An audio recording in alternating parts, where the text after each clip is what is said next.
when Mac Jones can run 70 yards and then Gritty in the end zone, you know something's wrong. Right? Dude, scraping into the playoffs. Yeah.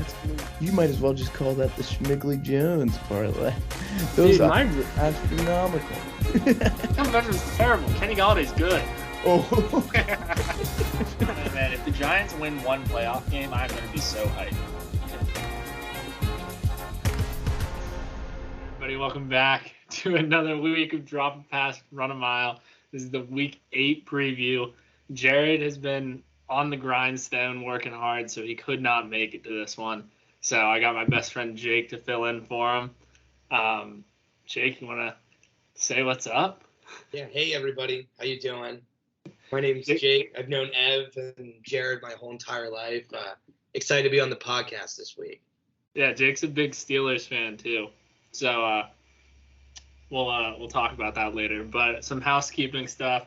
The DPRM TNF ML money line cashed last week. I said take Jaguars at plus 100. It was an easy plus 100.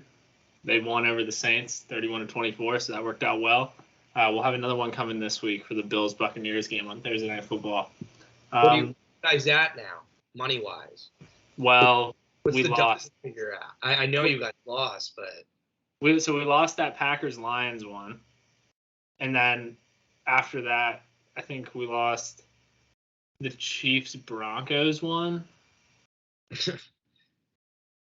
Was that the last? And then hit on the Jags one last week. So this week it'll be $20 to bet, $20 to win 40. Nice. All right, well, we'll get into our red zone recap to start off here. First game was the Jaguars-Saints game. Jaguars were up like 14-3 to start that game, and then Saints started coming back, and if it wasn't for Foster Moreau's drop in the corner in the end zone, I think the Saints could have taken that game to OT, so definitely tough there. Did you watch this game, Jake? What's the final score there, 31-24? Or? Yeah. Did you watch this game? I caught the end of it. But That's fine, yeah. Also, Alvin Kamara had another insane reception day. Yeah, he's been absolutely killing it for me.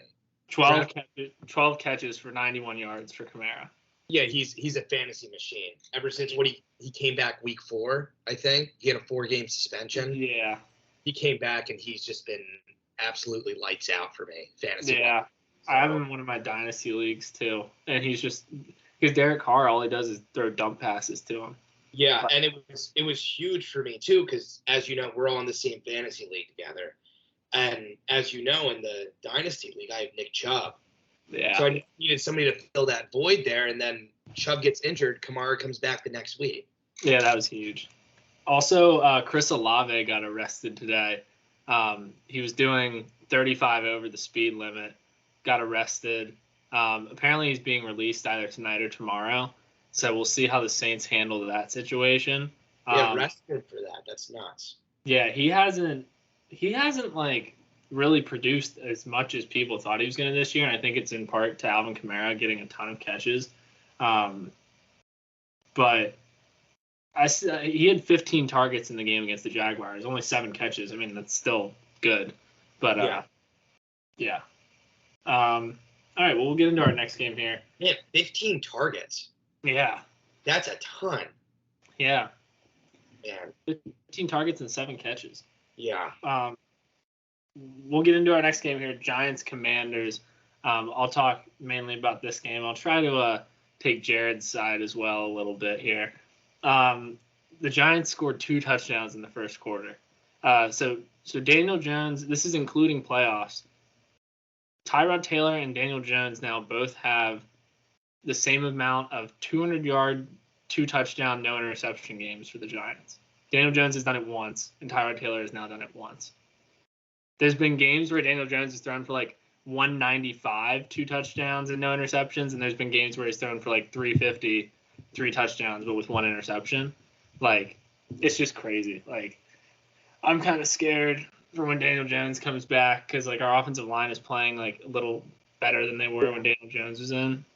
So, Yeah, just for everybody's reference, I'm located in New York City, so I get the Giants talk in the office, water cooler talk every day, and Kassar, the talk around town is that Tyrod Taylor has better game management skills than Daniel Jones. What do you think of that statement? I wouldn't say game management. Especially not during the Bills game because of the audible was horrific. Yeah, at the 1 yard line. Ever since then, what do you think? Well, he's a veteran quarterback, so I think his presence is better. I think Daniel Jones has been nervous all year, and when you get sacked 11 times in one game, it's probably rightfully so.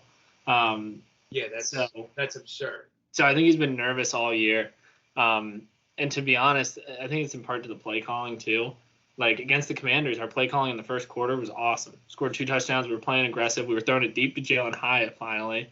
And then during the second quarter, it was okay. And then second half, we were up 14-0, and we just started playing safe. Couldn't move the ball. Didn't have a pass attempt past 10 yards till the fourth quarter.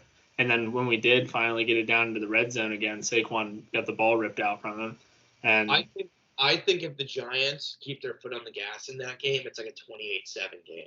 Yeah, 100%. And I don't know why they're playing so passively in the second half then.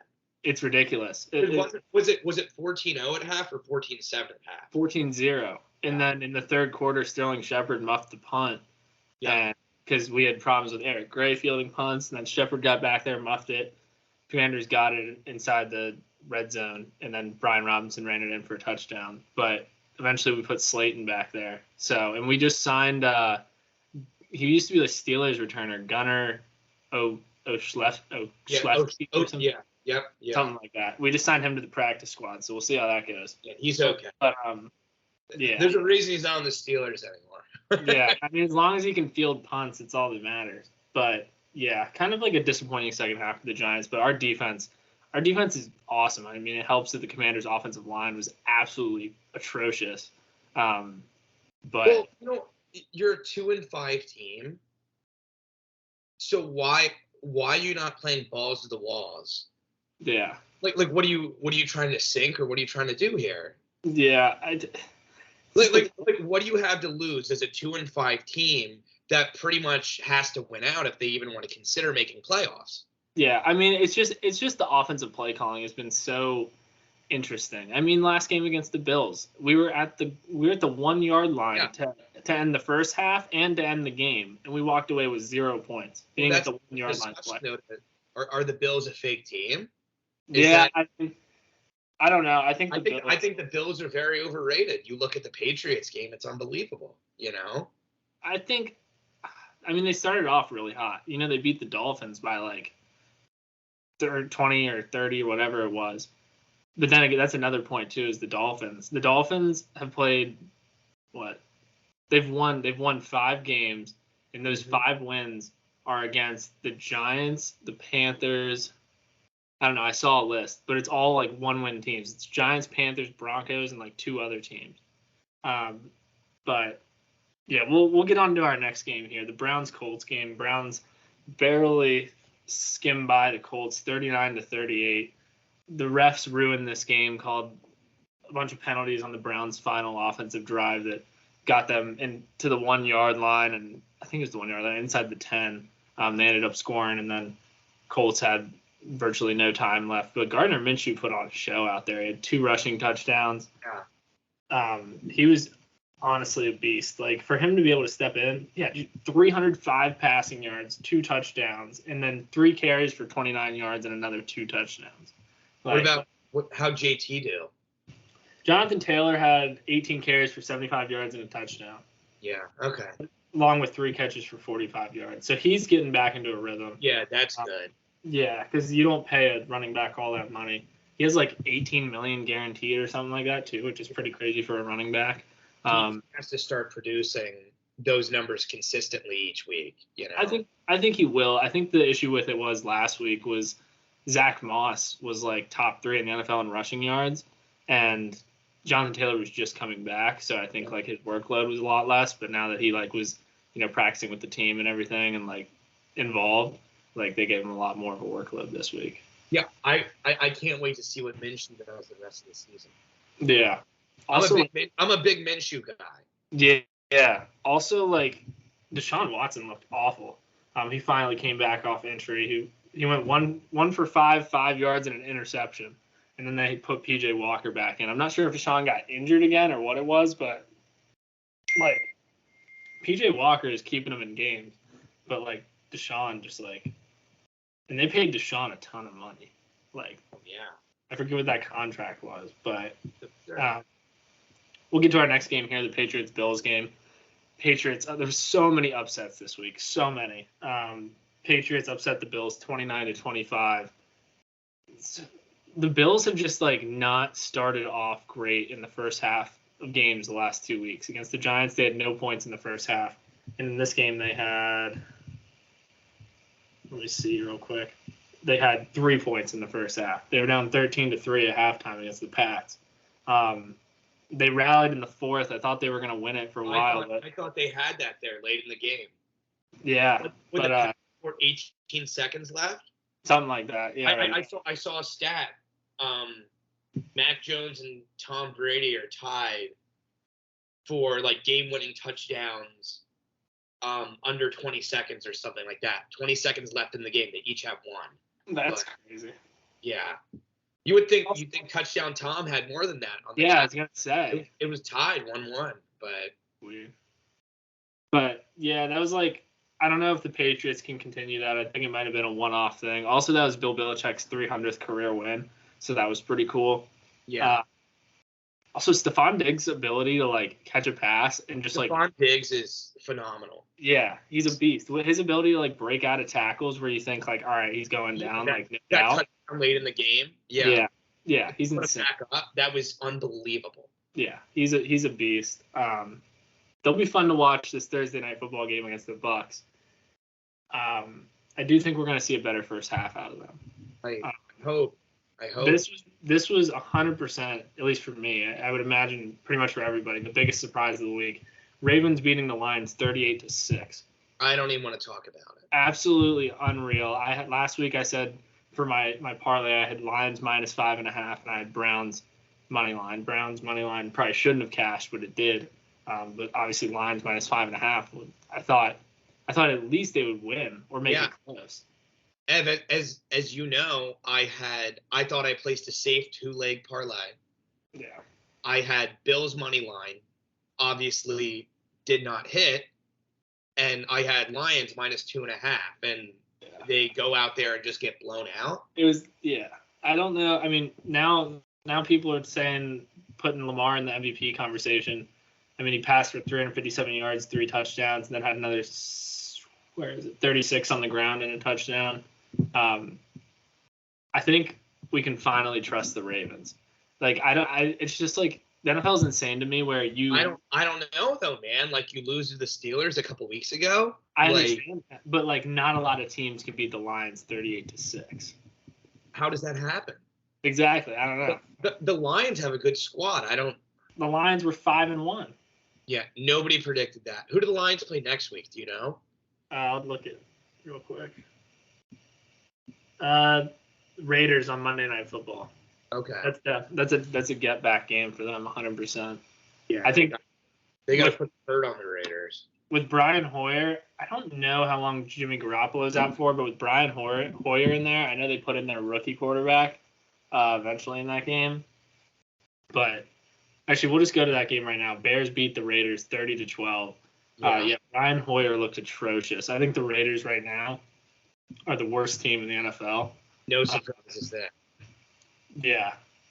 Jared, I'm looking at his rapid rankings real quick. He does not agree with me, but they're in the top 5 last. So, but yeah, the Bears able to do it with their Division II quarterback Tyson Badgett.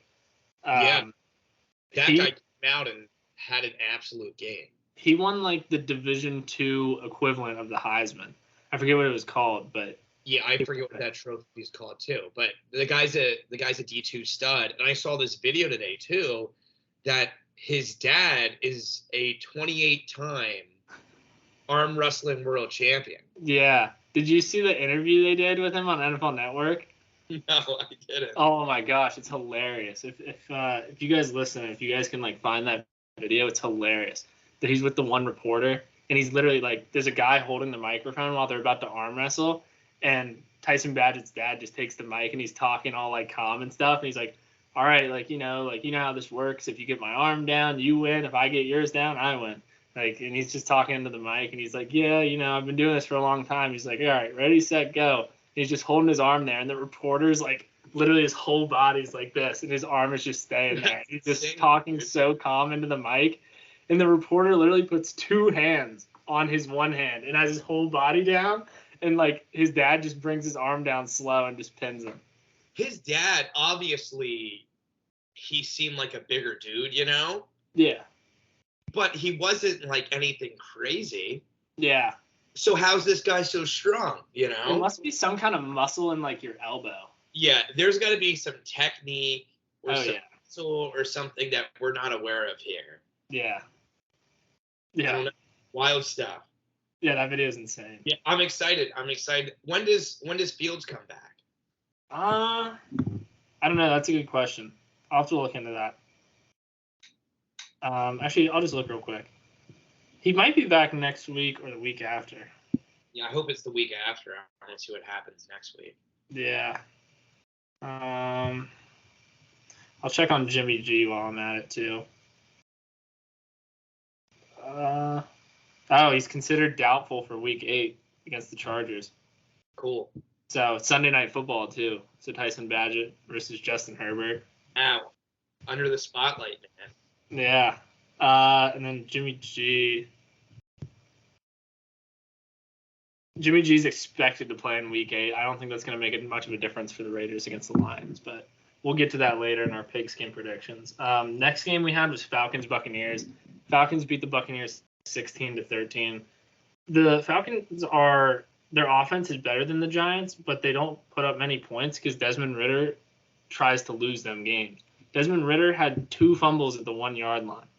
He had one where it was a QB sneak. He fumbled, and the Buccaneers got it. Then he had another one where he was running to the corner of the end zone, and he decided to like slow down because he thought he was in. Antoine Winfield comes up, knocks it out, and it's a touchdown. That's unbelievable. Yeah. It's insane. Like Desmond Ridder.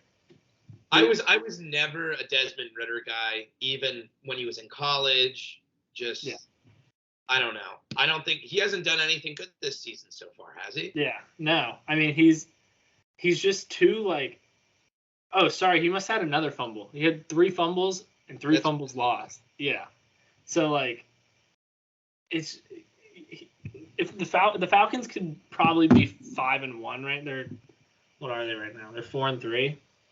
They'd probably be 5-2 right now, easily. If Desmond Ridder granted they're still winning these games because their defense is putting on a show, but like against the Commanders last week where they lost by 2 possessions, like Desmond Ridder just needs to they just need to give Heineke a shot, I think, and start winning games by more than 3. Heineke obviously proved himself on the Commanders a little bit that, hey, I can go out here and win some football games, so why don't they give him a shot at this? Yeah, he's also from Desmond Ridder getting 3 turnovers a game. That's unbelievable. How are you supposed to win a football game if you're turning the ball over 2+ times a game? It's impossible. Sometimes they still do. That's how they're 4-3 right now. Yeah, that's because their defense is keeping them in games somehow. Wow. Also, Heineke's from Atlanta, so give him a shot. That's what I say. All right, next game we'll go to here is the Steelers-Rams game. Steelers beat them 24-17. Yeah. And Rams could have had another chance, but there's a 4th and inches QB sneak. That call at the end was a little bit debatable, but I don't think it was. They totally didn't get it. It wasn't debatable at all. But I don't know. The ruling on the field was. I think what was the ruling there? So obviously the ruling on the field was that he got the first down. Yeah. So they would have to challenge that. And it would have to be a Booth challenge because it went down to the 2-minute warning, and the Rams had no timeouts anyway. Yeah, but if they ruled it short, it would have automatically been reviewed then. I think that's what the whole thing was, and obviously if they did that, they would have seen that it was short. But I don't think he got that at the end of the game. But overall, I think great game by the Steelers. George Pickens, beast. George Pickens is unbelievable. Najee Harris actually decided to play this game. Yeah. So that was a positive. He's been absolutely nowhere all season. Jaylen Warren is great. Yeah. I see, Tomlin always has this thing where he's going to let the best guy play week to week. Yeah.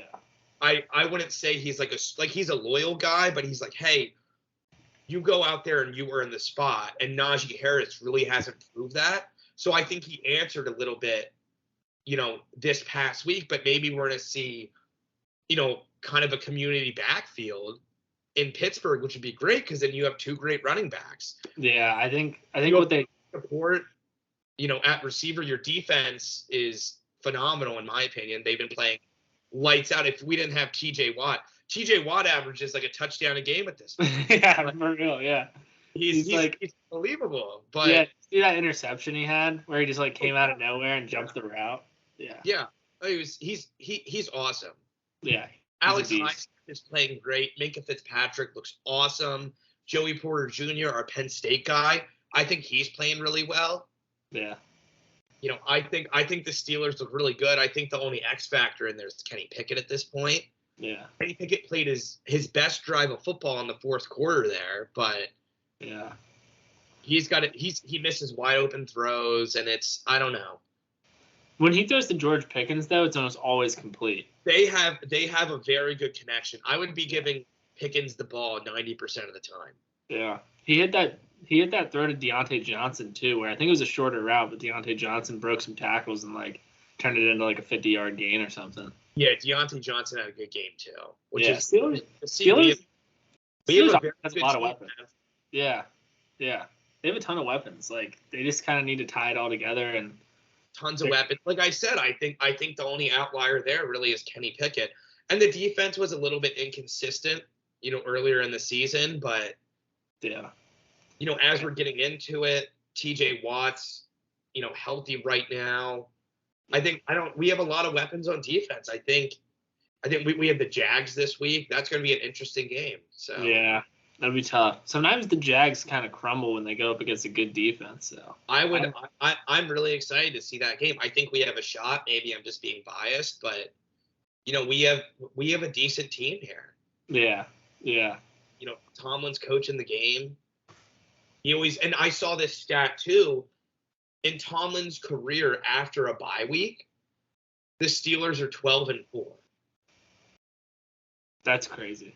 So, yeah, that's insane. Give the boys a little bit of time to rest, and then they just start winning games. Yeah, seriously. Carry them into the playoffs. I don't know. We'll see. Yeah, I'm really happy with the Steelers now. Yeah, I think it's going to be a really interesting division. I think based off the first few weeks, it was Browns are going to win the division. But now, I think Ravens are probably the front runner, but I don't think the Bengals are gone. And it's going to be interesting if the Steelers can just stick it out long enough and their defense can just play out of their minds to keep them in the playoffs. And they're going to have to, because I don't see Kenny Pickett becoming super consistent unless he figures something out. But yeah, I agree. Also, Puka Nacua had 8 catches for 154 yards. Oh, I know. He had some sweet catches, too. You see that one play, too, where he caught, the drag route and, ran over Joey Porter Jr.? Oh, yeah. He just, put his shoulder down, and the commentator was like, you got to wrap up. He's a big guy. I'm like, Puka Nacua is not a big guy. I remember that. I thought the exact same thing when he said that. The dude's like a slot receiver. Yeah, sure, he's a little stocky, but, yeah, he's making freaking jump ball catches at the sideline too. Actually, he's 6'2", 205. That's not that big. That's not that big for for a slot receiver. That's kind of big. Yeah. You see, that's slightly above average, I would say. Yeah, but he's awesome. He's a beast. I picked him up off the waivers, and he's the pickup of the year. And Cooper Kupp did nothing. Yeah, he had 2 catches for 29 yards. The first drive, he dropped 2 passes. Yeah, which is I think more than he had the year he was healthy or something. Not a good game, but Puka Nacua picked up where he dropped off, but Yeah. hey, Steelers win. I'm happy with it. Next game we have is Seahawks Cardinals. Seahawks beat them 20-10. Cardinals stayed in it for a while. Seahawks had, I know they were down at the 1 at one point. They couldn't put it in, so they kicked the field goal. And the Cardinals they say that Kyler Murray he could be back by week 9, but he's probably going to start in week 10. I don't think the Cardinals are we're going to try and lose out kind of team. Yeah. I think they definitely play. Like, Josh Dobbs has been much better than I think anyone would have thought he was going to be. Oh, yeah. Completely. He's not playing bad, you know? No, he's not. Like, they don't have a running back either. So, like, with James Conner out, I'm not sure when James Conner's expected to be back. I don't know. And then, like, their receivers are, like, they have, like, Hollywood Brown, and then they have that rookie guy, I forget his name, like, Wilson or something like that. But, like, they don't have a lot of weapons on offense. Their defense is, like, okay. I don't think they're definitely not the worst team in the NFL like everybody thought they were going to be. There's a lot worse than them. Yeah. Next game, Broncos-Packers. Broncos outlast the Packers 19-17. Yeah. How that one? Well, so, like, I thought after the first 2 weeks, Jordan Love had 6 touchdowns and no interceptions. And I have him in, like, 2 of my 4 fantasy leagues. And I was like, man, I made the best investment in the world. Jordan Love is a beast. Like, he's awesome. And then since then, he has looked pretty bad. He had a crucial interception in that game. The Packers were driving down the field, down 17-19, and it was 3rd and long. And they needed to get close to a first down and then try and get in the field goal range, but they were already past like the 50. So they didn't need like a huge play. And Jordan Love drops back, panics, bombs it deep, and it gets picked off and the Broncos win. I hate when that stuff happens. Yeah, so I think Jordan Love. People in the NFL don't understand down and distance. Yeah. That irritates me more than anything. Yeah, I think in terms of being a game manager, I think Jordan Love has some room to grow there. I think he's talented and he's a good quarterback. They play the Vikings this upcoming week too, so that's going to be an interesting game, especially after the game the Vikings just had. But yeah, Broncos able to beat them 19-17. Broncos also, until this game, the last 10 games where they led at halftime, they lost all of them. So they finally broke the leading at halftime, losing the game. I saw that. That's unbelievable. Yeah, insane. I mean, and realistically, the Packers should have gotten in field goal range and won that game 20-19. Yeah. Which is it's just crazy. Man. Oh. Also, Broncos safety Kareem Jackson is facing a 4-game suspension because he's just like targeting players out there. He's just going helmet to helmet, like spearing people. So they ejected him from the game, and then now he's facing suspension as well. Yeah, that's not good. Chiefs-Chargers game. This game looked like a really good game to start off. It was a halftime. The Chiefs were up by a touchdown. It was 17-24 at halftime, Chiefs.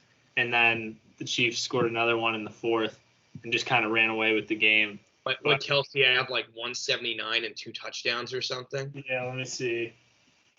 Yeah, 12 catches for 179 yards and a touchdown. 1 touchdown, okay. Yeah, Mahomes went 424 yards for 4 touchdowns, 1 interception. Yeah. He had a really nice fantasy game for me. He had a stellar game. The Chiefs are obviously the number 2 in the NFL. Yeah. Eagles at 1. I think it's clear to say Mahomes, and I don't even think this is an argument, but Mahomes is hands down the best quarterback in the league. Yeah. Also, too, what an unbelievable game. That's insane. You know. Yeah. Also, when you compare that Chiefs offense to other offenses, yeah, they have the best tight end in the league, but other than that, their receivers are pretty they got Rasheed Rice. And that's the thing too, because you're seeing it's almost like a dynasty team being built. Because you're seeing sure, the Patriots dynasty, yeah, maybe they had a little consistency, but they were getting new guys every single year and they're making it work. Yeah. And Patrick Mahomes has lost weapons, throughout the years, getting new rotations of receivers in there, and the Chiefs are still just extremely dominant. Yeah, with the Pats, we saw Tom Brady, Gronk, and Edelman as like the consistencies. I think for the Chiefs, it's probably going to be Mahomes, Kelsey, and Pacheco is like what we're going to see. And then also Rasheed Rice probably for years to come because he's looking really good. I love watching Pacheco run too. Pacheco he just picked it up. He's such a fun player to watch. He runs with such power. It's awesome. It was crazy too. Short little like stats. He's like, I don't know, man. Like I saw this one thing. It was like Pacheco like stomps when he runs. Yeah. Runs awesome. 100%. Yeah. He's sick watching him go. What else was I gonna say? I forget. But also like the Chargers are now 2-4, and Justin Herbert's playing well. Like, and like you look at the Chargers offense, right? You have Herbert, Eckler, Keenan Allen. Like they did have Mike Williams, but he got injured. So Josh Palmer had 5 catches for 133 yards last game. Josh Palmer's good. He's always been there, but he's just never. He was always the number 3 guy, though. You know. Yeah. But for the Chargers are just such a good team, but their defense just is terrible. Yeah. All right, we'll get on to our Sunday night football game here, the Eagles-Dolphins game. Again, another close one at halftime. Eagles were up by a touchdown at half, and then just pulled away in the second half. This game showed like how dominant the Eagles are, because I thought there was a chance that like the Dolphins just come out there with all that speed and just dominate, but like the Eagles' run defense was insane that game. Raheem Mostert, every time he got the handoff, there was a guy in the backfield. Yeah, The Eagles' run defense is incredible. Their pass defense is good, and their offense is so high-powered. If you get them, obviously, if you get them to a 3rd and short or even a 4th and short, like you're guaranteeing a first down. Mm-hmm. Yeah. The QB sneak is incredible. It is insane. It blows my mind every time. It's like they get a head of steam every time they do. I don't know how they get such a push. Yeah. Because, like, there was one play where they ran it in, like, a no-huddle, and you could see, like, Dolphins D-tackle Christian Wilkins. They were all – I know. It was Christian Wilkins was probably 3 inches from the ground. I know. It was nuts. And they all piled up in the A-gap, and they can't do anything. It's not like the Eagles are barely getting the first down. They're getting, like, 3 yards to play. Like, yeah, it's insane. I can't believe it. And like they want to ban it because of injuries and stuff, but like that's such bullshit. I hate. You can't ban something like that. It's a QB sneak. What they say? How many? I think one guy was injured from it. What is that? What it was, or was it 4 guys? I forget. I don't know. There's been guys around the league getting injured. Like the Giants center got injured from it. But like, it's if you can run it, run it. If you can't, don't. Exactly. Nobody's telling you have to run it. Yeah. Don't go for it on 4th and down. If it's 3rd and short, hand the ball off to your running back. You know. 100%. Yeah. Yeah, and you have Jalen Hurts who squats like 1,000 pounds, just pushing it. It's crazy. You watch it because you have such a strong quarterback. You have an amazing center. The offensive line is getting a crazy push, and then you just have Dallas Goedert back there just driving Jalen Hurts forward. Like, yeah. It's incredible. I feel like that's all they practice. I think against like a team with like a weak interior line, I think they could just run that play for a whole drive and score. I think they could. They would win the game. So the Dolphins. This brings me back to what I was talking about earlier. The Dolphins have beaten the Chargers, who are 2-4. The Pats, who are, what are they now? 2-4 or something? Yeah. The Pats are 2-4. Yeah, 2-4. They've beaten. No, Pats are 2-5. Okay, and then they've beaten the Broncos, who are 2-4, 2-5. They beat. Gates coming up. They beat the Giants, who are now 2-5, and they've beat the Panthers, who have not won a game. So like the Dolphins started off pretty, but they lost to the Bills 48-20, and then lost to the Eagles. So like the Dolphins really haven't beaten anyone. Like, like they really haven't. Everybody's been talking about it. The Dolphins overrated too. Like, who knows? They have such a high-powered offense, but they can't really get the job done. Yeah. Against good teams. Yeah. Exactly. I mean, they play the Patriots again, and then they play the Chiefs in Germany in 2 weeks. Yeah, well, if they're going to lose over there. Yeah. Hell, they might even lose to the Pats. They have like a fairly, I wouldn't say easy schedule. They have some easy games, but they might be a playoff team that gets eliminated in the first round. Yeah. In our last game of the week here, the Vikings-Niners game, Vikings upset the Niners 22-17. Nobody saw that coming. Nope.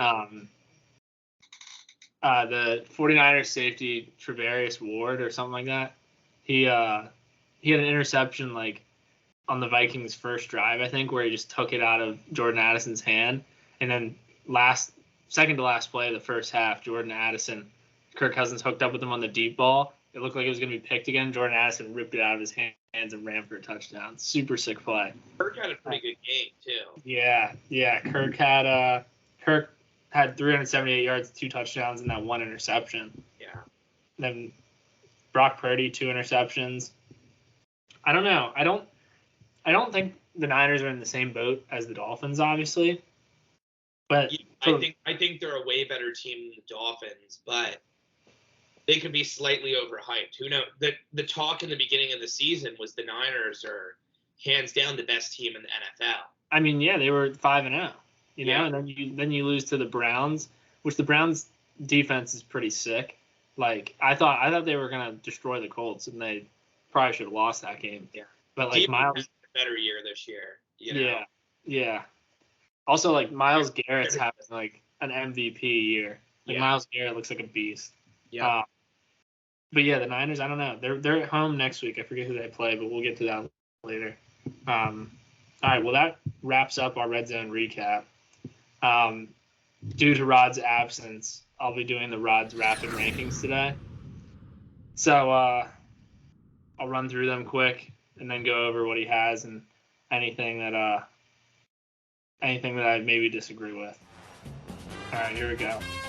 32 Panthers, 31 Cardinals, 30 Bears, 29 Raiders, 28 Broncos, 27 Titans, 26 Commanders, 25 Giants, 24 Patriots, 23 Packers, 22 Jaguars, 21 Colts, 20 Vikings, 19 Saints, 18 Rams, 17 Bucks, 16 Jets, 15 Falcons, 14 Texans, 13 Steelers, 22 Bengals, 11 Seahawks, 10 Browns, 9 Cowboys, 8 Bills, 7 Lions, 6 Jaguars, 5 Dolphins, 4 Ravens, 3 49ers, 2 Chiefs, 1 Eagles. And that's the rapid rankings. Obviously Eagles at 1, Chiefs at 2, Niners at 3. He has the Browns at 10. I don't know. I think I might move the Browns back. Yeah, I would totally move the Browns back. Every other week, I understand the Browns, and then I don't understand the Browns. Yeah. Like, they're just an odd team. Just beat the Colts by 1 point. Yeah. Not saying the Colts are a shit team, but... Well, the thing is, they held the Niners' offense to, like, what did they hold them to the week before? Like 11 points or something like that? Yeah. And then they allowed Gardner Minshew to pass for 2 and run for 2 on him. Makes absolutely no sense. Yeah, so, like, their defense just, like, didn't show up. But they still barely won that game. He has, Panthers still at 32, Cardinals at 31. I would probably swap the Raiders and the Cardinals. Like, the Raiders looked atrocious against the Bears, and the Cardinals at least stayed in the game against the Seahawks. Yeah, the Raiders are an awful team. Yeah, he has the Raiders above the Bears. Actually, I would definitely swap that. Yeah, you can't. How do you have that ranking after the hurt they just put on the Raiders? Yeah. He made this list after the week, right? Yeah, I think so. What's he doing? I don't know. Maybe you missed one. Maybe it slipped by. Wow. All right. Well, we'll get into our Let's Talk About It segment now. This is just some like stuff that we like, stuff that happened during the week that we kind of talk about. Like, I mentioned this earlier about can we finally trust the Ravens? Like, are they legit? What do you think? I don't know, man. I don't know. It just comes down. Obviously, they're a 5-2 team. Who was their other loss to other than the Steelers? Let me check real quick. Yeah. Regardless, though, I think they're back on track. They look way more organized than they did earlier in the season. It's really going to come down to Lamar too. They lost to the Colts. Who'd you say? They lost to the Colts in OT. Yeah. Okay. So I don't know, man. I think they're definitely a legit team. I think they're going to be at the top of the division, to be honest. Yeah. But it's really just going to come down to Lamar if he's playing consistently and if the defense is playing good. Because the defense was absolutely – obviously the Lions couldn't get anything going on offense, but the defense was great. Yeah, I really don't understand what happened to the Lions. Like, it just makes no sense to me. I guess they got down early and then that was about it. Because once you get down, like the same thing happened to the Giants in week 1, where it's like once you get down 3 possessions early, like you got to start just like trying stuff. Like, and if the other team has a counter to it, game's over. You're done. Like, oh yeah, exactly, dude. Exactly. But yeah, I think the Ravens are a legit team. I really think they probably found their stride. We'll see next week. But yeah, that's my opinion with that. What do you think? Yeah, I don't know. I think I'm starting to trust the Ravens now. Like, as long as Lamar plays well, I think that's all it comes down to. That's why I've been saying that, because the games where he's played like ass, they lost. Yeah, like the Steelers game. That interception to Joey Porter Jr. was the stupidest play I've ever seen. Oh, yeah. So you get a field goal that drive, you're up 2 possessions with like 4 minutes left or whatever it was. This is what I'm saying. Like down in distance, game situation, just it's like people aren't thinking, you know? Yeah. So like, but also too, I guess their receivers dropped so many balls that week, and Jared had mentioned it on the podcast earlier. So their OC or the receivers coach, whoever it was, came out and they're like, yeah, we've been practicing with rugby balls to like help the receivers catch better. And like everybody, like all the news sources that were makes like, no sense to me. A rugby ball is bigger than a football. Huge. It's so like catching a beach ball, dude. So your hands are out wider. So when the ball comes to you, it just goes right through. Yeah, it's probably just hitting their helmet all game. It's just insane. Some of the things these coaches do, it's ridiculous. Like, but yeah. So we'll see about the Ravens. We'll see if they can continue this insane, dominance like they did against the Lions. If the season ended today, for Offensive Player of the Year, would you give it to Tyreek or C-Mac? Probably Tyreek, dude. Yeah. Like, Tyreek is playing incredible. Yeah. Like, I mean, he's on pace to break the receiving yardage record. Yeah, he's so dominant. It's unbelievable. And C-Mac's obviously having a great season. But Tyreek is just having a monster season this year. Yeah. And he always does, but this year is just different. Yeah. I mean, even against the Eagles, he had 88 receiving yards in a game where, like, he was really their only hope because they couldn't run the ball. Jalen Waddle was out for, like, the whole third quarter and, like, half the second quarter. If you just look at his stats for the season, like you said, from a yard perspective, it's unbelievable. I think he's had, like, that might be his only 2 games. He's under 100 receiving yards. Yeah. That's incredible.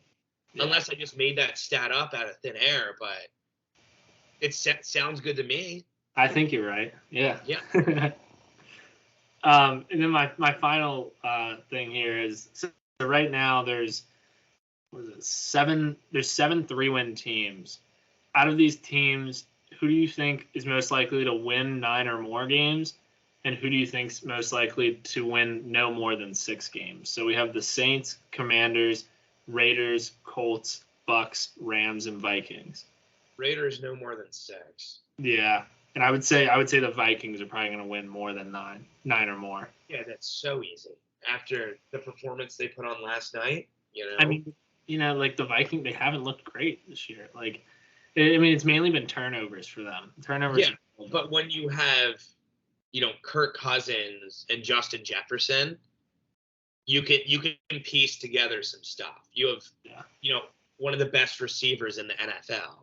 Yeah. The Rams are very interesting to me because, like, their offense, like, they have a different running back every week, it seems like.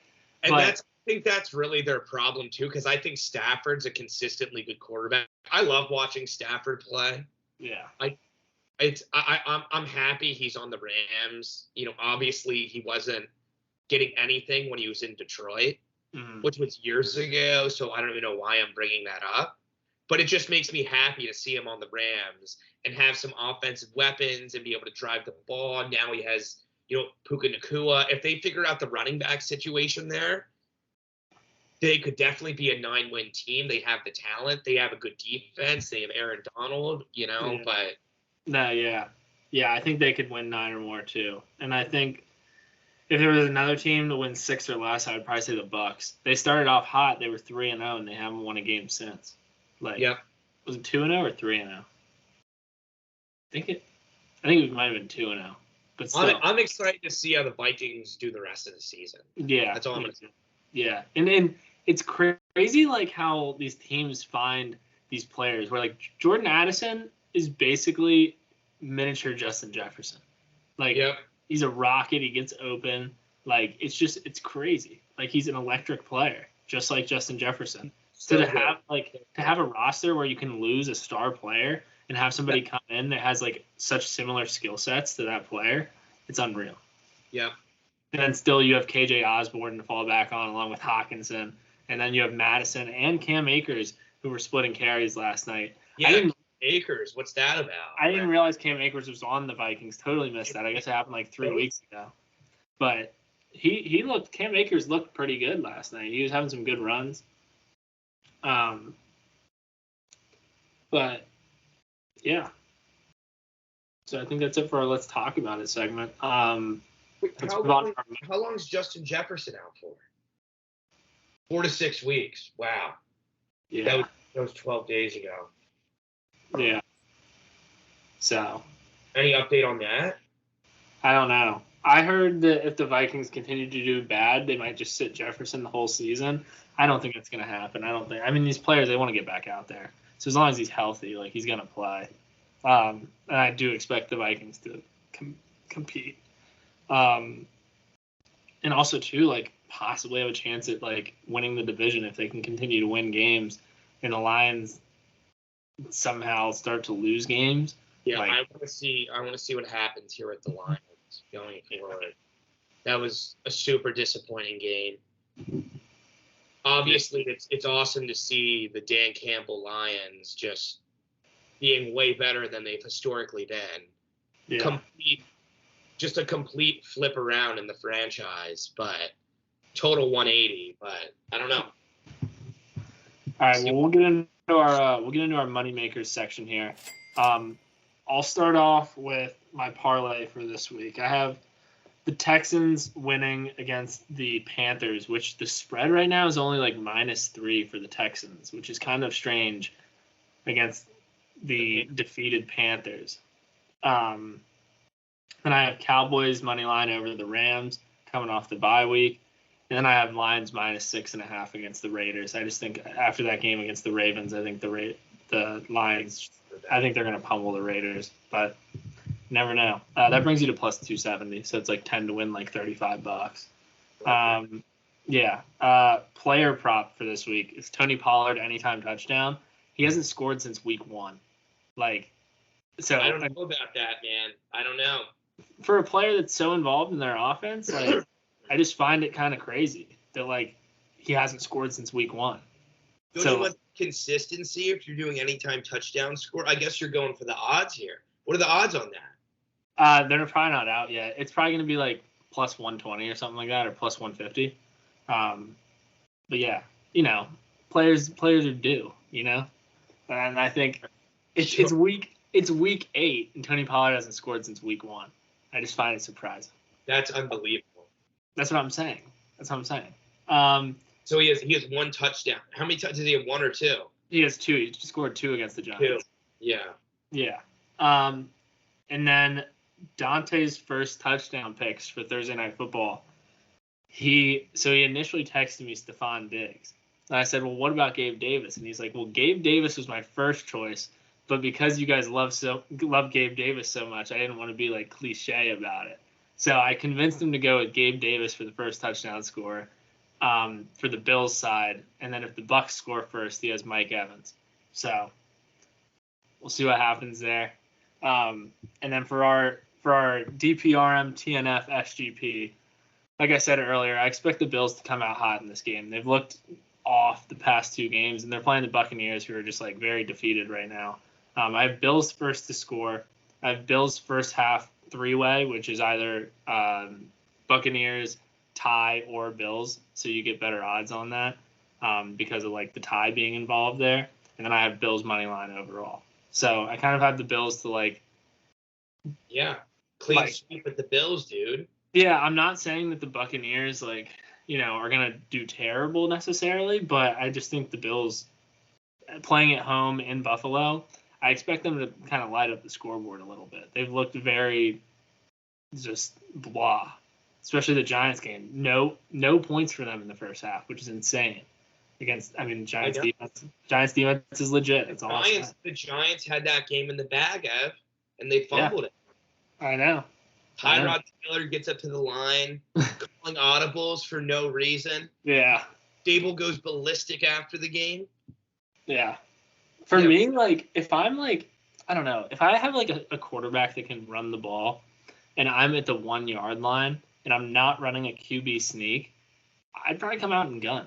Or I'm not gonna, or just hand it off to Saquon and just let him jump over the pile. Because he's done that before and it works all the time. Like every time, if you can like just block well enough to not let anybody like seep through. If you have a running back that has a vertical of 65 inches. Yeah, like let the guy just jump over somebody. Yeah, 100%. Give him the ball and see what happens. Yeah, the fact that you can't go up to the line of scrimmage and make a stupid call like that to lose the game. Yeah, twice. Man. Yeah, really tough game. That was a tough game. But at least we were in it. Yeah, but he has him in it. But I don't know how. He just chokes. Yeah, the Bills were favored by 14.5 in that game. So that's unbelievable. Yeah, it was nice to at least be in that game.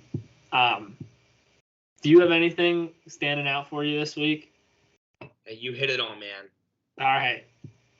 Well, let's get into our 2-minute drill now. I have some Steelers-related questions for Jake, and he's got some random questions. I'm nervous. Do you want to ask your questions to me first, or do you want me to ask mine? Dude, I don't know. I'm so scared. Let me just get it over with. Okay. All right. Do you have your phone available? Yeah, I do. Just get your timer ready. Put it on 2 minutes. And then as soon as I finish the question, just start the timer. And then once you get it right or exhaust your picks, you just pause it and then continue it for the next question. Oh, so okay. So if I get it, 2 minutes total, you have 2 minutes total to answer. But I'll stop it. Once I get it right for you to ask the next question. Yeah. Exactly. Okay, I got it. Yeah. All right. Oh man. So I'll give you 2 guesses. I'll give you 2 guesses for this one. Actually, I'll give you 3. I'll give you. No, I'll give you 2. I'll give you 2. Is it hard? Right. I don't think so. If you know it, you'll know it. All right. So who did the Steelers draft the last time they had a top 5 pick? The last time they had a top 5 pick? Yeah. 2 guesses. TJ Watt? Incorrect. Last time they had a top 5. Top 5 they went. Ben Roethlisberger. Incorrect. You can pause your time. Those are your 2 guesses. Last time the Steelers had a top 5 pick was in 1970. It was Terry Bradshaw. Wow, dude, isn't that unbelievable? I don't know why I said TJ Watt. I started thinking, I got all like panicky. Dude, that's always how these. I started thinking of good players, and I'm like, shit. I'm like, we had a great record that Yeah. So I'm trying to think here, and it just speaks to the Steelers' dominance. Like, what was Big Ben? He was, I think, 7 or 6. Yeah. Wow. Something like that. The blonde. Okay, I'm at 24 seconds. How many questions do you have? What's 2? Oh, okay. So this is it's a 2-minute drill. You have 2 minutes to answer 2 questions. So for this next question, you have a minute. I don't know why I was rushing through that. Okay. All right. Yeah. I'll take my time on this one. Also, the craziest questions ever been asked was Jared asked me to name the top 5 leading rushers of all time, which when you're not in a 2-minute time frame might be fairly easy. But in a 2-minute time frame, I couldn't think of anybody. And he asked me to answer. He had me list 10 players, and I couldn't do it. I was too stressed. Wow. All right. This next question is: can you name 4 of the top 5 receiving yardage leaders for the Steelers? I'll give you 6 guesses. 4 of the top 5 receiving yardage leaders. Okay, Hines Ward. Yep. Antonio Brown. Yep. 4 of the 5, you said? 4 of the top 5. Yeah. I bet I can get all 5. All right. Now I'm panicking. Let's start with 3 first. Keith Miller. Yep, he's at 4. Okay. Do you need the 3 and the 5? And I don't get penalized for the wrong questions, right? Wrong answer. You have 6 guesses. Okay, so I have 6 guesses. Yeah. Okay. John Stallworth. He was 3, so you got 4 out of the 5. Do you know the 5? Just for. I think I've heard you name this guy before. You got a funny name. He has a funny name. Yeah. Number 5 receiving yardage leader for the Steelers. Give me an era. Just help me out here, Liz. I think it was the 70s. The 70s. I believe so. Well, it's obviously. Also, Lynn Swann was 6. Yeah, it's not Lynn Swann. He played in the 70s with Stallworth and Swann? I think it was the 70s, yeah. Maybe the 80s. One of those. Oh, this is horrible. Give me a hint. Come on. You got the 4 out of 5. I know. Just give me a hint. I want to get this. I feel bad I don't know His last name is a body part. A body part? It was Louis Lips. Oh, I would have never got that. I thought you said something about him before. I know who that is. I would have never got that. Okay. Louis Lips? Oh my god. Louis Lips. Or wow. Louis Lips. Yeah, wow. I'm mad about that first question. I could have totally got that, and I panicked. Like I said, I mean, either you know it or you don't. I was close with Big Ben. I'm a fake fan. I should have totally knew that he wasn't a top 5 pick. That's ridiculous. I mean, who would have thought that the last time what pick was Eli? What pick was Eli? Eli was 1. See, look, yeah. Oh, that was easy. Yeah. Okay, now it's my turn. Yeah, so you asked me the questions. I'll time myself. Dude, you're so screwed. All right. Okay, I'm gonna start off with this one. This one's more fun. You're gonna like this one. All right, I'm excited. All right, you got your phone? You I'm ready? Good. Yeah. Okay. All right. So, name. I'm trying to think how I want to. Oh, this isn't as fun as I thought. It's so easy now. Maybe not. Okay. Name 3 of the top 5 rushing leaders for the Tampa Bay Buccaneers. Okay. Mike Allstott. Yep. Okay. Cadillac Williams. Yeah.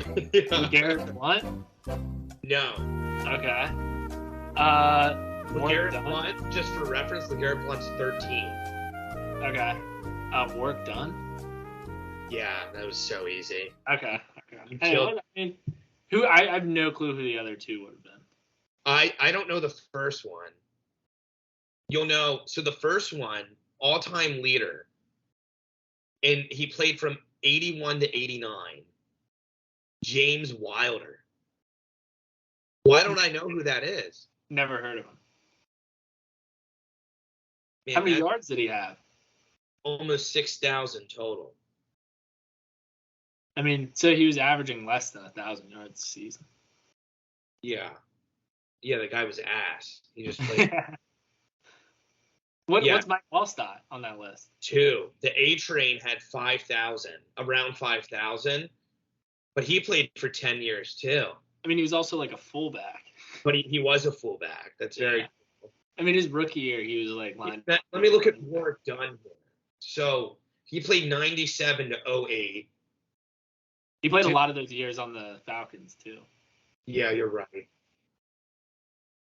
What do we got? Okay. All right. Let me go to my next one here. All right. Okay. So I have a minute and 33 seconds. This one's hard. All right. This one's hard. If you get this, there's a lot of old heads on this. Okay. Yeah. Man, this is I wouldn't get this. This is something. All right. Okay. Name 3 of the top 5 receiving leaders for the Philadelphia Eagles. All right, how many guesses do I get? I'll give you 10 guesses. That's because I'm nice. Okay. All right. I might not be able to get to 10 guesses before my time's up. It's hard, dude. All right. Harold Carmichael. Yep. There's the easy one. Terrell Owens. No. Todd Pinkston. No. Was that 3 guesses? Those 3 guesses, yeah. Jason Avant. No. Brent Selleck. He's 9, but no. Oh, dang it. AJ Brown can't be on that list already. Who was there for a while? You're missing a big one, dude. Okay. It's not Terrell Owens? How much time do you have left? I have 35 seconds. All right, let me give you a little hint here, okay? Okay. You hate this guy. I hate him? He ruined your life. He ruined my life? Oh, Deshaun Jackson. Okay, there you go. All right. All right. And then is the rest just chalk? Like, No, you could get it. You could easily get it. Jeremy Maclin. No, not a bad guess though. All right, I give up. I'm at time anyway. The big one you missed was Zach Ertz. Oh, dude. You weren't thinking tight end. You said Brent Selleck and you didn't say Zach Ertz. I know. And then the second one is Pete Retzlaff. I've heard of his name. He was a tight end. You're telling me what's his name isn't on there from Mark Wahlberg? Yeah. What was that guy's name? I don't know why I can't. Vince Papale? Yeah, Vince Papale. You tell me Vince Papale's not in the top 5? He's number 2,000 with 20. Yeah. He's number 2,000 with 20 receiving yards and 15 punt blocks. Randall Cunningham had more receiving yards than him. Irving, wow, this is wild. They've had some ballers, man. Dude, T.O. was A.J. Brown, number 38. T.O.'s 43. He only played with them for a year, though. Oh, really? I didn't know it was that brief. Who's the top 10? So one's Carmichael, 2's that Retzlaff guy, 3's D-Jax, 4 is Mike Quick. I've heard of his name, but I couldn't really picture him. Maybe he's playing like the 90s. Yeah, he played 82 to 90. I was gonna say I think I have like a top. One of those Fleer the Fleer, yeah. I was gonna say Fleer 91, but he was out by then. Yeah. So then 5 Zach Ertz. It's nuts, man. The Birds in the 40s and the 50s had some studs. They had Pete Pios. 7 was Tommy McDonald. I've heard of that guy. 8's Bobby Walton in the 50s. 9's Brett Selleck, and 10 is Jeremy Maclin. 14's Brian Westbrook.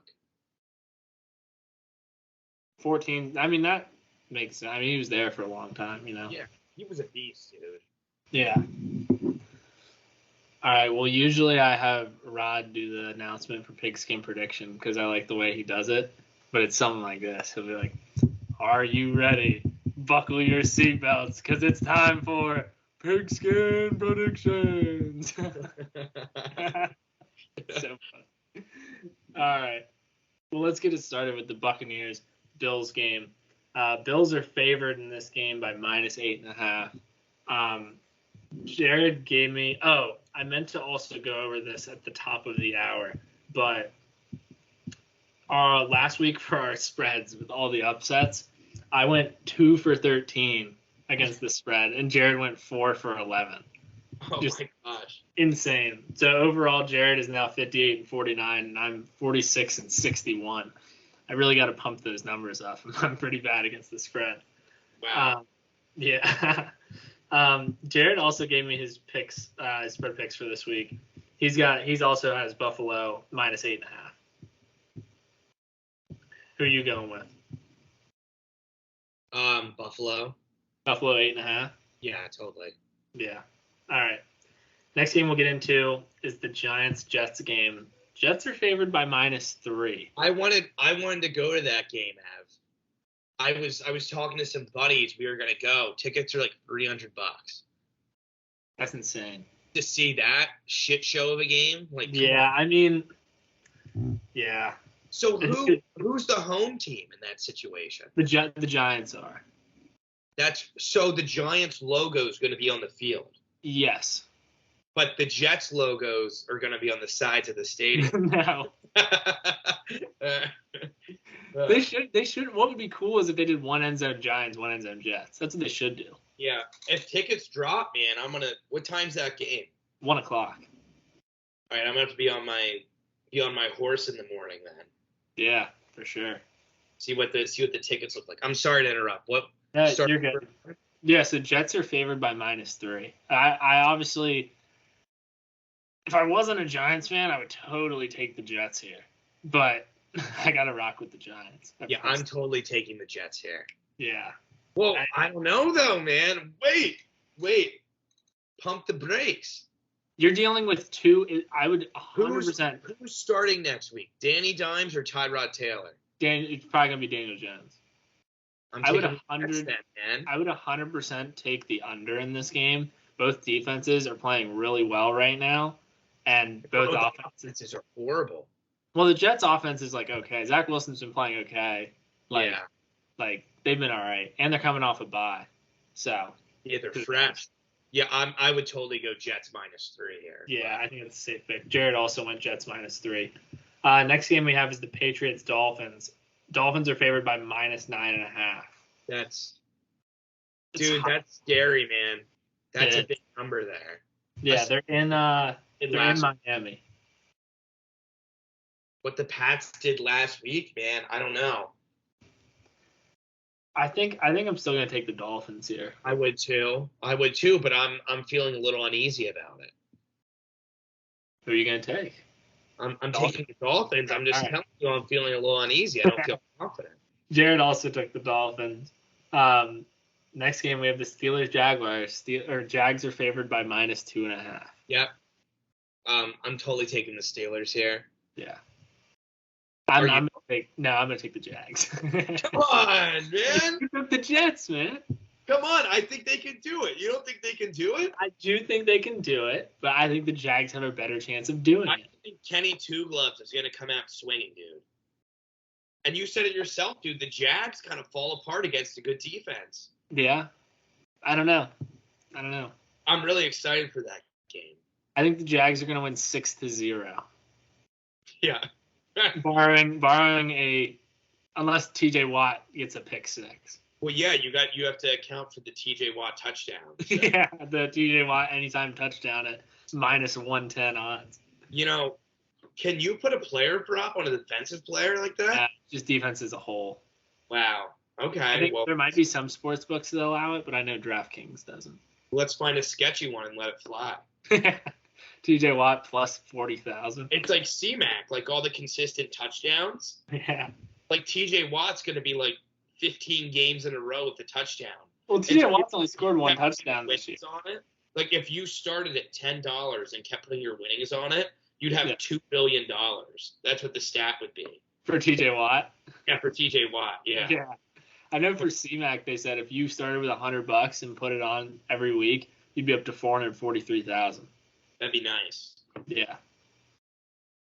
Wow. Anyways, let's get back to reality here. The Titans-Falcons game. Harsh reality. But Titans are wearing their throwback Oilers uniforms. I saw that. The Falcons are favored by -2.5. I'm taking the Titans here. I'm taking the Titans with you. I don't think you can lose those uniforms. Derrick Henry in an Oilers uniform, and he just feels like Errol Campbell, dude. Yeah. Just running around, running people over, stiff-arming people. They need to make Derrick Henry's jersey out of, like, paper mache so it rips off like Earl Campbell's. Yeah. He just had an old, like, baggy jersey on. The only thing I'm scared about in this game is that Mike Vrabel came out and said that they're probably going to rotate Malik Willis and Will Levis. Like, they're both going to play. That's nuts, man. Yeah, like, just pick one. Like, Will Levis hasn't seen the field all season. Not in regular season, no. And Malik Willis is pretty bad, so I would just start. Who? I would just start Will Levis. I think you have a better chance. I don't know, dude. Malik Willis is really bad. They both. I guess Will Levis can. At least Will Levis is unproven. I'm not a big Will Levis guy. You know that. Yeah, but I would take unproven over bad. Yeah. Well, you know, back when Levis was at State, I was always like, hey, give him a shot. Yeah. Because Sean Clifford was such doo-doo. I didn't know what to do, and they never really gave him a shot. And then he goes to Kentucky, and he's slightly above average, even though everybody thought he was like the best quarterback in the NCAA. Do you remember when they first started talking about the draft, it was like Will Levis is probably going to be a late first, early second. Yeah. And then 5 minutes before the draft, it got all the way up to Will Levis may be a top 2 pick. Like, It was all of a sudden, it was like. And then he's sitting there with his girlfriend that we all know. Yeah. And they broke up, by the way. I did see that. Yeah. But he's sitting there with his girlfriend acting like, hey, what's going on here? Like, what do you mean what's going on here? Like, dude, you're not that good. Yeah, like, would you win a Heisman? Like, come on, man. Yeah. He's probably going to find us and beat us up if he ever listens to this. I hope so. That'd be cool. Yeah. You get some money out of it. Yeah. What rookie contract? Yeah, rookie contract. You mean a rookie contract? Yeah. It's like, listen, you give me all your pads and your jersey, and I'll suit up for the Titans and go out there, and we'll call it even. Yeah. All right, next game here we got is a lot of interesting spreads this week. The Texans-Panthers game at let me see who Jared took. So Jared took Jacksonville at -2.5, and he took Atlanta at -2.5 as well. Texans-Panthers game. Texans are favored by only 3 against the 0-6 Panthers. Jared took the Texans. I'm going to take the Texans. That's easy. It's an easy decision. On paper. It's an interesting spread. Like, I said last week about Lions-Ravens. I said, I'm surprised that the Ravens are favored in this game. Like, so you don't want me calling this stuff. Everything, just bet the opposite of what I'm saying. If I actually throw money on this stuff, none of it's gonna happen. Well, as long as you don't throw money, you might do well. Yeah, I can talk about it. I can talk about hypothetically how much money I can make, but next game we got here is Rams-Cowboys. Jared took the Cowboys at -6.5. I'm also probably gonna take the Cowboys at -6.5, coming off the bye. I think they'll be fresh. Rams, I don't know. Yeah, I agree with you. The Rams just lost to the Steelers, so. Yeah. Next game we got is Vikings-Packers. Who does Jared have in this game? Jared has Minnesota. The spread on this game it's even. So it's basically my I'm taking Minnesota then too. I think I'm a big Minnesota guy the rest of the season. I've been rolling with the Packers all year, but like they've just looked so bad. So I think I'm also gonna go with the Vikings. Sitting at 3-4. Packers sitting at 2-4.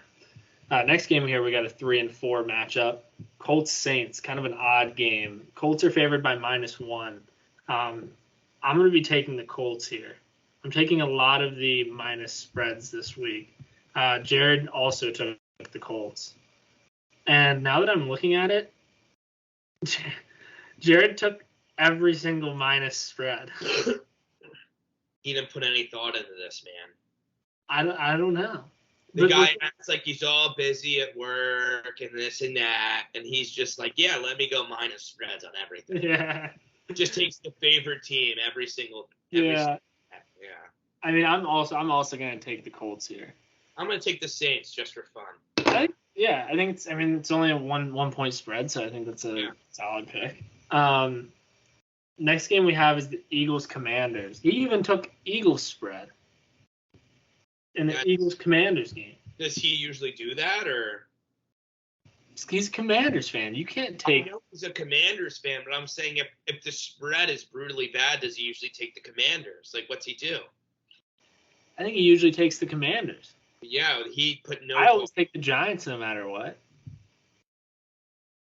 You take the Steelers no matter what. That's the Steelers is a different story here, dude. I'm telling you, I think they could do it. I'm probably wrong, but I think it's gonna be a good game. I think it's gonna be a good game too. I'm excited to see it. It all comes down to Kenny Two Gloves, like I said. Yeah. But yeah, so Eagles are favored by -6.5 against the Commanders. I think the Commanders got lucky the first time they played them. That game was really close, went to overtime. I don't think that's going to be the case here. I think the Eagles. I like the Eagles -6.5 spread. Yeah, me too. That's free. Next game we have is the Browns Seahawks. Seahawks are favored by -3. I can see why he's taking all the negative spreads because there's some very tempting, like. Yeah, I would have to take the Seahawks here too. I would also take the Seahawks against the interesting Browns team, who have been getting lucky as of recently, in my opinion. Also, like, the AFC North might be the best bad team or bad division ever. Like the Steelers are somehow 4-2. The Browns are somehow 4-2. The Ravens are 5-2, and then the Bengals are the worst team in the division at 3-3. Yeah. And I don't expect them to go away. I've been saying it for years, man. The AFC North, tough division. Yeah, seriously. So next game here, we got Ravens Cardinals. Ravens are favored by -8.5. I mean, the way they destroyed the Lions. The Cardinals are horrible at football. Yeah. Like the way they destroyed the Lions, there's no reason they should not win this game by at least 8.5. Next game we got here is the Chiefs Broncos. Chiefs are favored by -8. Like, that's it? That's what I'm saying. Like, they're playing in Mile High. Like, I would adjust that to like -13.5 confidently. I like that. Yeah, I'm also gonna go Chiefs here at -8. But I like that actually, -13.5. Because I think that the game was weird the first time they played, where both defenses played really well, but like for the Broncos, it was their offense that was at least like, it's mid-season, man. Teams have found their stride. Stuff early on can happen. Yeah. Really after this week, I think we're going to really get a good indicator of how teams are going to kind of end up, throughout the season. I mean, the Dolphins beat the Broncos 70-20. Yeah. Like, you're telling me the Chiefs can't beat the Broncos by 8? Yeah. We'll see what happens. But yeah, I like that spread. Next game is Bengals-Niners. Niners are favored by -5.5. I'm going to take the Bengals here at +5.5. I think this is going to be a great game. I wish they would swap the Sunday Night Football game with this game. But they're in San Fran. I think, I'm still going to take the Niners here. Okay. Yeah, I mean, I think that's going to be a really good game. I'm going to take the Bengals on that one. Next game, we have Chargers-Bears. Chargers are at -8.5. I think, and this is Sunday Night Football. I think that's valid. I think the Chargers have just I'm taking the Bears, dude. You're gonna take the Bears at +8.5. Yeah, Tyson, I can't watch Chargers football anymore. It's so hard to watch. What if Khalil Mack has a day on Tyson Badgett? Tyson Badgett's dad has to come out and play quarterback. You can't have a day on that guy. He's if he's playing, if Fields is back, all bets are off. But yeah, I mean, yeah, I think I'm gonna stick with the Chargers -8.5. I'll go Bears just for fun. Okay. You guys can talk about it next week. I won 100%. So you have 3 picks against the spread. I have 2 picks against the spread. And I think we're both going to pick with the spread here. Monday Night Football, Lions-Raiders. Lions -8. Yep, I'll take that. Just very hard to pick against the spread this week in a lot of these games. If I had to choose against the spread this week, I'd probably choose the Steelers. I would probably choose the Falcons. I would probably choose the Rams. I would probably choose the Browns against the Seahawks. Yeah. But other than that, I'd go all with the spread. Just a very interesting week of football this week. Definitely going to be entertaining. We'll see. I mean, we'll probably see a lot of upsets again this week. But last week was awesome, dude. Last week I think last week was the best week of football so far. Yeah. In my opinion. I really enjoyed watching games last week. In terms of exciting surprises, yeah. Yeah. All right. Well, that concludes this podcast. Jake, we'll definitely have to have you on again if you want to come on. Yeah, I had a good time. Thanks a lot. Talk some shop. Yeah. Yeah, I hope everybody has a good day, a good week, a good night, and I hope you're all ready for some Week 8 NFL football. And Jared and I will see you next week. Maybe we'll have a special guest. Maybe we won't. But anyways, we will see you Thursday next week. Have a good one. Take it easy.